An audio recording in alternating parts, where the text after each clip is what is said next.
Okay, nag-start tayo ng work immersion. Ayun ay September 2. September 2? Oo, 2019. Mm. Katatapos lang kasi ng 18th birthday ko noon. Kaya nga sabi ko, hindi na lang ako a-attend. 18th? Oo. Tapos tuwang-tuwa nga ako nung gawa ng lahat ng binabati ko. Parang kababait, ganyan. Tapos biglang, kay, dumating. Ayun, sabi ko, good morning po mga sir. Kalain mo sa lahat ng binati ko ng araw na yun, ikaw lang ang umisnab sa akin. In between words that I can't quite say, spin romantic rhymes, and you'll start seeing signs that point straight to me. Nung matatapos ng work immersion, nakita mo akong nagpa-picture. Ayun, hindi mo na naman ako pinansin. Close na naman tayo nun, diga? Hindi pa. Close na tayo, B. Di ba sinabi mo na Nag-e-exercise kami. na ililibre mo pa kami ng kwek-kweks. Ay, yung mga tusok-tusok sa likod. Di ba, close na nga nun. Tapos sabi ko, bakit biglang nalabuyo na naman tong si sir? Hindi na naman ako pinansin, dire-diretso ka lang. Tapos yun, sinabi mong nagsiselos ka. Hindi naman. Crush mo pala ako. Hindi. Ang yabang mo naman. And with every single line you found to these wild words of mine. Pinatulog ng Diyos ang lalaki at sa pagkakatulog nito, kinuha ang isang tadyang nito at ito ang kanyang ginawang babae. Bakit tadyang ang kinuha ng Diyos at yun ang kanyang ginawang babae? Kung bakit ito ang kinuha ng Panginoong Diyos para maging babae, sapagkat ang tadyang ay malapit sa puso.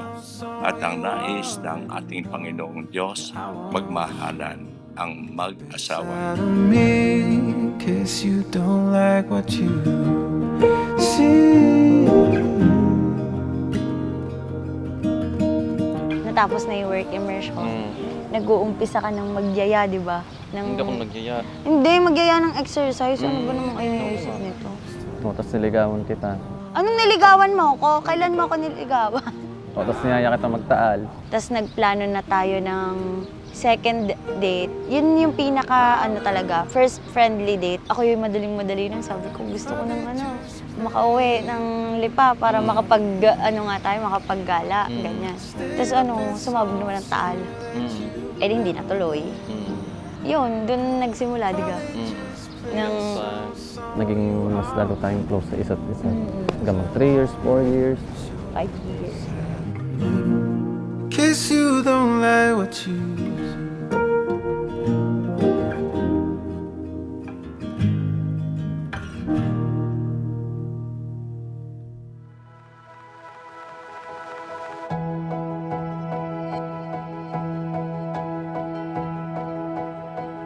I'll be forever by your side. Mga minamahal kong kapatid, magandang umaga po sa inyong lahat.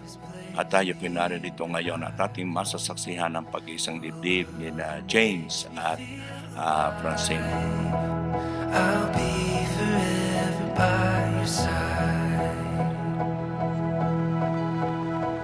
I swear. Francine, bukal ba sa iyong loob ang iyong pagparito upang makaisang dibdib si James na iyong pakamamahalin at paglilingkuran habang Opo, Father.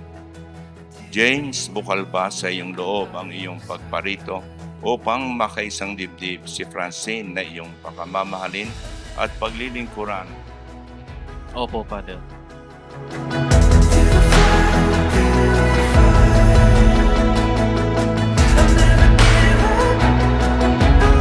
Mahal na mahal kita. Magiging responsable akong partner, ama, magiging anak natin. Gagawin ko ang lahat para maging isang magaling na provider. Kaya sana suportahan mo din ako sa mga magiging desisyon ko. Kung alam mong parang mali, sabihin mo sa akin, wag mong ililihim. Kasi napakahirap nang hindi naman nag-uusap. Hindi naman tayo pinag-isa para lang sa wala. Siyempre, mas maganda yung tayo dalawa sa isang problema, di ba? I walk with you in darkest night. Pinapangako ko sa'yo na magiging mabuti akong asawa at syempre, mabuti at ulirang ina sa magiging anak natin. Tulad ng sabi mo, magiging good provider ka, aasahan ko yan. At asahan mo rin na hindi kita pababayaan sa pagpa-provide. Kasi hindi ako babaeng pambahay. I love you. I love you.